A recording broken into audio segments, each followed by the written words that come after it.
La tenemos, ¿no? Bueno, vamos a presentarla entonces a Pamela Lang, que es licenciada en psicología, porque vamos a hablar sobre un temazo, vamos a hablar sobre las altas capacidades. Pamela, ¿cómo estás? ¿Estás del otro lado? ¿Me escuchás? Sí, estoy, los escucho. Ay, qué bueno. Te Hola, voy a Pame. pedir si te alejas un poquitito de la cámara, así no te cortamos la cabeza. Ay, A ver, perfecto. Sí, ahí. Ahí está. sí, excelente. Yo miro, le cuento a nuestra audiencia que miro para afuera porque tenemos una pantalla como una especie de monitor que nos podemos ver nosotros y la podemos ver a Pamela. Bueno, Pame, ¿cómo estás? Gracias por estar del otro lado. No, gracias a ustedes por invitarme y si ustedes están con ansiedad, no se imaginan yo.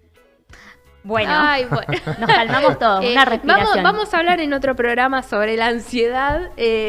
Seguramente te vamos a volver a llamar porque ese es otro tema bastante interesante y que lo traemos todos los programas acá. Pero, ¿qué son las altas capacidades? ¿Qué significa tener altas capacidades?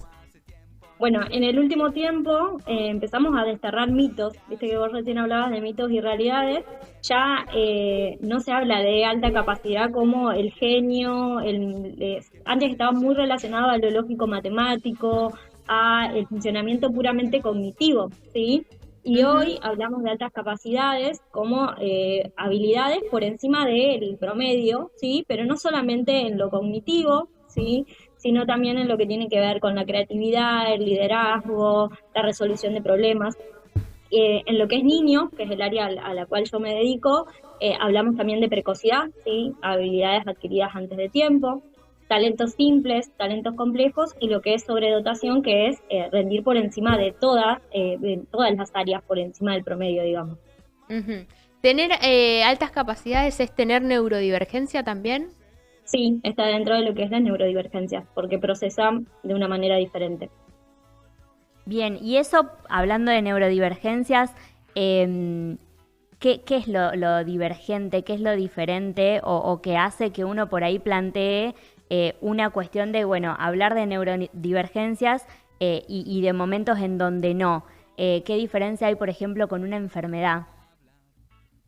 En realidad lo que pasa es que hablamos de neurodivergencia con esto de un sentir y una manera de procesar diferente, entonces se habla de que hoy los niños, bueno, yo voy un poco a mi área, ¿no? Vuelvo, tienen un sentir con mucha intensidad, ¿sí? Entonces empezamos a hablar de que no es una patología, ¿sí? Sino hablamos de cuestiones de condiciones, ¿sí? Donde sentir y pensar, procesar la información de manera diferente ya no es una patología. No sé si te entienden. Claro, no es que hay que curarlo, No. claro. Hay que saber convivir con ello. ¿Sabes qué te quiero preguntar con respecto a esto? Si las personas que tienen altas capacidades, si vos lo ves en el consultorio, ¿cómo están de autoestima? Si les cuesta relacionarse con el resto, digo, porque son personas con un nivel superior y entiendo que cuando están en la infancia o en la adolescencia, eso hace que sea más complejo quizás vincularse con sus pares en el colegio, por ejemplo. Hablamos de que existen un montón de perfiles de alta capacidad, ¿sí? Ujú. Entonces no todos pasan por las mismas situaciones, porque también Sí. hablamos que dentro de las teorías de inteligencias múltiples está lo que está es intrapersonal y interpersonal. Entonces hay niños que tienen más desarrollada también esa parte de lo social, ¿sí? Por eso hablamos de la capacidad de liderazgo, ¿sí? Ni la capacidad de resolución de problemas. Si bien existen situaciones donde los niños atraviesan mayores dificultades en lo social, es por esta cuestión de que muchas veces no se identifican con el grupo de pares, ¿sí? Por ejemplo, una de las peques que tengo identificada ya hace varios años, hoy está en segundo grado, en Ujú. sala de tres ella no quería ir al jardín porque esos nenes no hablaban, Claro. ¿sí? Entonces ella no se encontraba identificada con su grupo de pares. Hoy estamos intentando también generar grupos de pertenencia, ¿sí? Por ejemplo, nosotras acá en Rafaela, en Córdoba, en distintas partes del país, grupos de espacio de pertenencia para que ellos puedan encontrar un lugar de significado. Claro. ¿Y cómo se diagnostica a alguien con altas capacidades? ¿En qué momento de la vida? ¿En qué etapa? Lo ideal es una identificación temprana, ¿sí? Lo que tiene que ver alrededor de la sala de 4, de 5, ¿sí? Ujú. Em, pero hoy en día se están haciendo procesos en todas las edades porque muchas veces hay procesos que pasan desapercibidos o confundidos con otros diagnósticos, y ni hablar que a la edad que teníamos nosotros, a la edad que tenemos nosotros no existía todo esto, ¿sí? Entonces también hoy hay personas adultas que están encontrando su identidad en lo que es alta capacidades, ¿no? Claro, sí, perdón. No, esto. Y respecto a lo que es los procesos de identificación, ¿sí? Nosotros hablamos de que lo que es en niños está la detección y la identificación. La detección la pueden hacer las familias y los docentes en las aulas, ¿sí? Detectando entre sus alumnos niños con indicadores de alta capacidad, porque también hablamos de indicadores en la infancia que luego se convierten en un perfil de alta capacidad llegada la adolescencia y la adultez, ¿sí? La detección la pueden hacer las docentes en las aulas. Hoy hablamos de que las investigaciones dicen que el 15% de los niños de las aulas argentinas pueden tener indicadores de alta capacidad, ¿sí? Pasa que también hay perfiles que son más ocultos y otros que son más visibles, y que muchas veces llegan a consulta aquellos que son como más disruptivos dentro del aula, ¿sí? Que llegan por cuestiones de pensar que hay alguna dificultad en el aprendizaje o alguna cuestión en el comportamiento, y detrás de esto encontramos altas capacidades, ¿sí? La identificación sí la hacemos los profesionales que estamos formados en la temática. Hoy uno de los principales lugares de identificación que recibe a un montón de familias del país es el Servicio de Neuropsicología del UNC, ¿sí? Que la Universidad Católica, que es un servicio gratuito, pero estamos hablando de que han llegado a tener 200 familias en espera, ¿sí? Entonces empezamos a formarnos profesionales de distintas partes del país. Hoy formamos una red de profesionales, está la Asociación también de Altas Capacidades Argentina, que vamos identificando niños, adolescentes, y bueno, y hay quienes se dedican a adultos, de distintas partes del país. El proceso de identificación varía en función de la formación del profesional, ¿sí? Pero bueno, en mi caso, yo trabajo con un equipo de psicopedagogas, tanto acá en Rafaela como en San Francisco, y hacemos una evaluación psicodiagnóstica integral. Se contempla tanto lo cognitivo, lo creativo y lo socioemocional.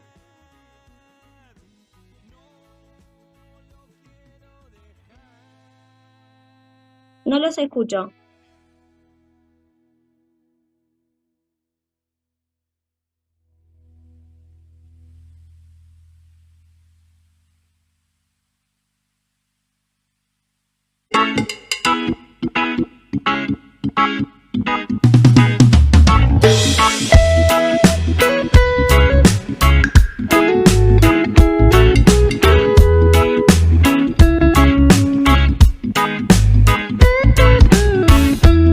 Hola, ¿cómo estás?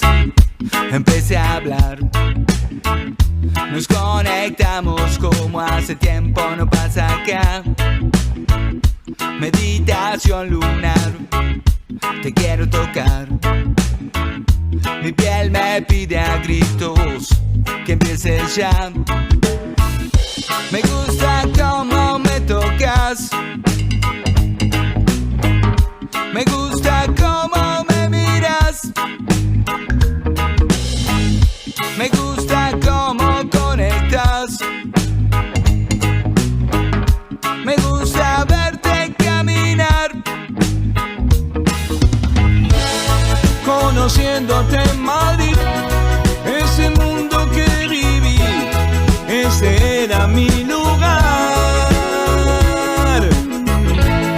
Conociéndote en Madrid, ese mundo para mí, ese era mi lugar. Ay, no lo quiero dejar.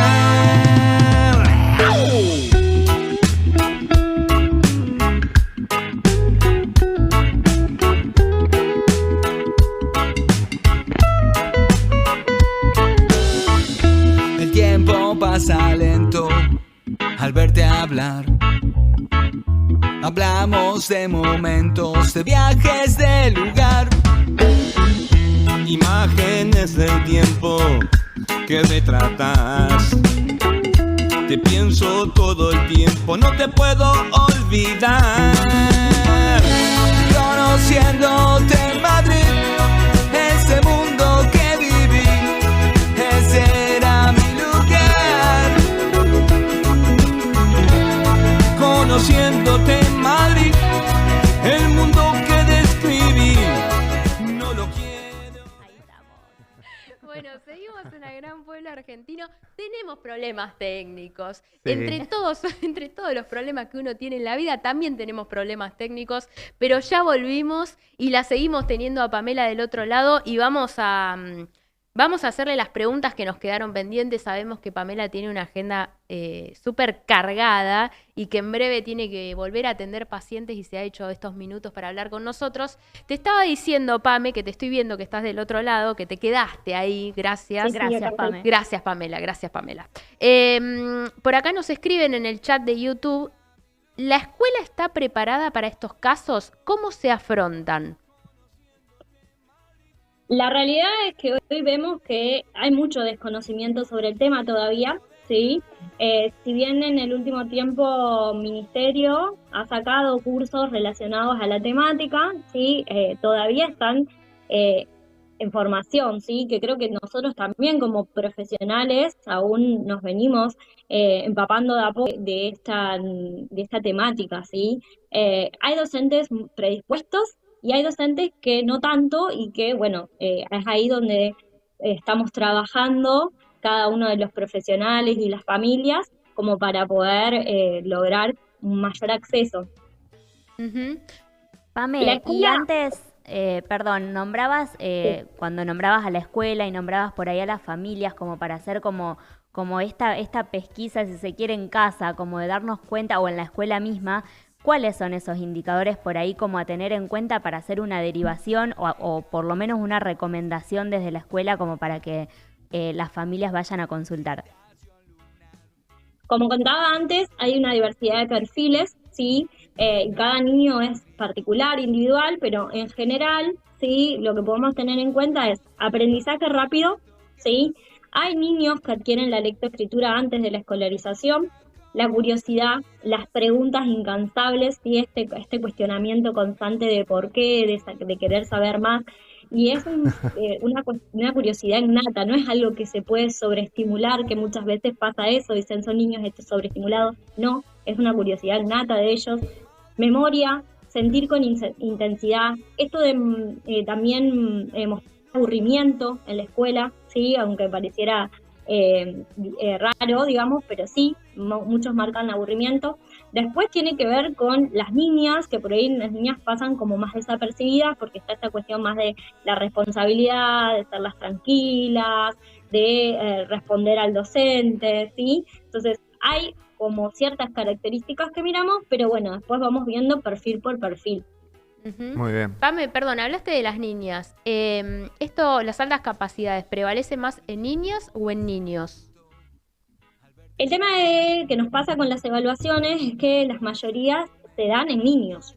No es que Ujú. haya más niños o niñas, se dan más en niños por esta cuestión de que, como en otras cuestiones, las mujeres pasamos más desapercibidas, ¿sí? Claro. Una mujer que sea como más tímida o menos disruptiva en el aula o demás, hace que esto pase por debajo, digamos, y siga avanzando con los años. Entonces, las evaluaciones, como en otras también condiciones, están basadas en varones, digamos.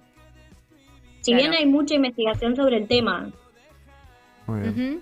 Habías, te leí una pregunta de nuestra audiencia que hablaba sobre si la escuela está preparada. Yo te quiero consultar si es fácil, vos como profesional, ¿no? Y entiendo que es una pregunta medio compleja. Si es fácil para las familias encontrar un terapeuta que esté capacitado para hablar sobre altas capacidades y para hacer un abordaje integral.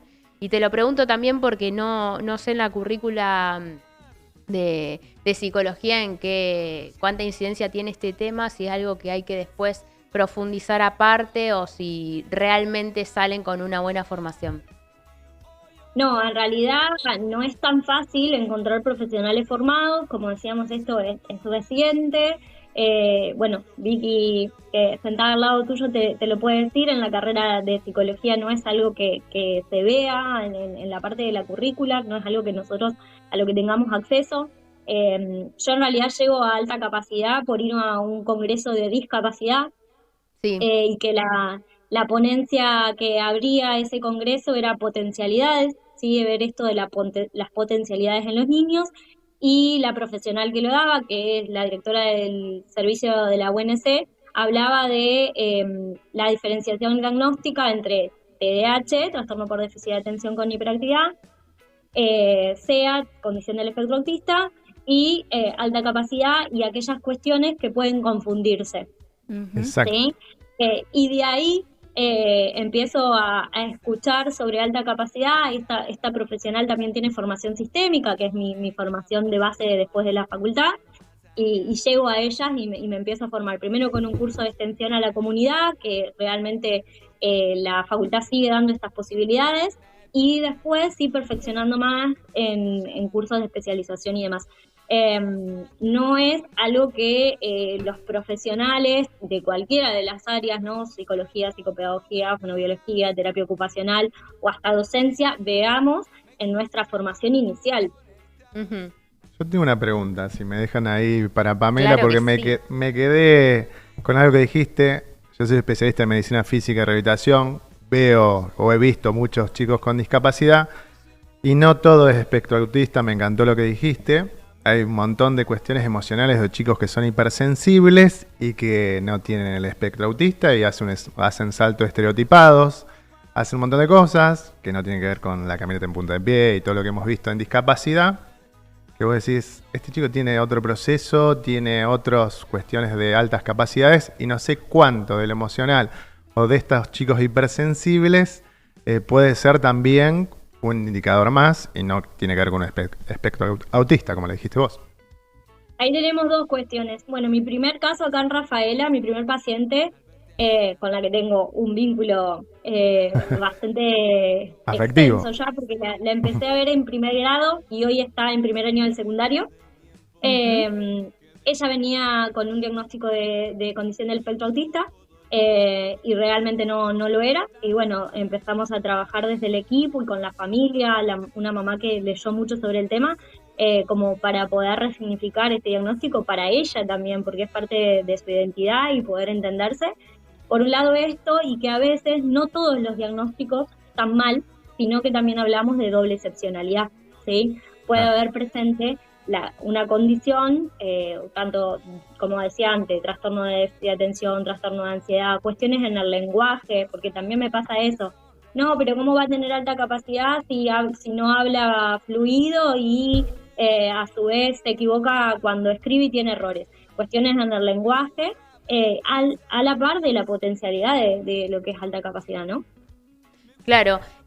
Pame, mira, te quería leer algunos mensajes, algunos comentarios que están llegando al chat para que vos también nos des tu opinión al respecto. Bien. Por acá, Lua nos dice, a veces me pregunto si al poner tanto énfasis en categorías como altas capacidades, no perdemos de vista algo más amplio, que todos los niños aprenden de maneras distintas y a ritmos distintos. Quizás el desafío sería pensar una educación que contemple esa diversidad sin necesidad de separar tanto a unos de otros.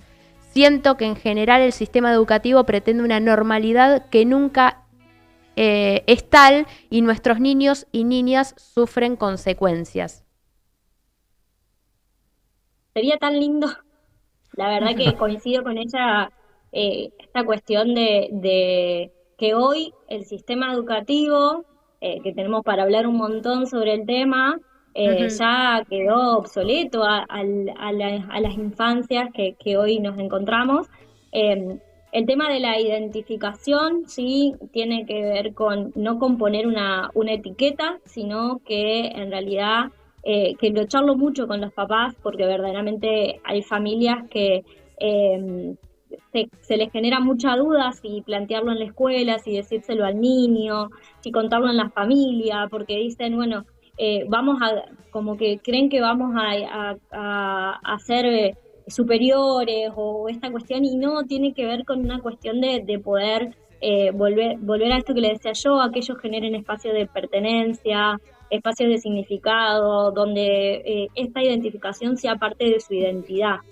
Verdaderamente, porque hay muchos niños que este sentimiento de sentirse diferente no le encuentran una explicación y hasta ellos a veces creen que hay otra cosa detrás. Entonces, la identificación tiene que ver con esto, no con poner una etiqueta. Sería ideal el poder lograr una educación que sea particular, singular a cada niño. Y hoy día la intervención que se hace en la escuela es para poder no solamente a veces lograr un aliento cognitivo o una modificación en las materias, con la currícula, sino tiene que ver con un aliento emocional también a todo lo que a ellos les pasa por esta cuestión de sentir con intensidad, que decíamos, la sobreexcitabilidad propia de los niños con alta capacidad. Pame, Sí, termina, perdón. No, la verdad que en sí, lo ideal sería un cambio general en el sistema educativo. Pame, ahora sí, te queremos agradecer por todos estos minutos que estuviste con nosotros. Está hecha la invitación para que hablemos de otros temas. Muchísimas gracias. Sabemos que tenés la agenda ocupada, como decía recién, y que ya son las 11:30 y tenés otro paciente, así que gracias. Gracias a ustedes por invitarme.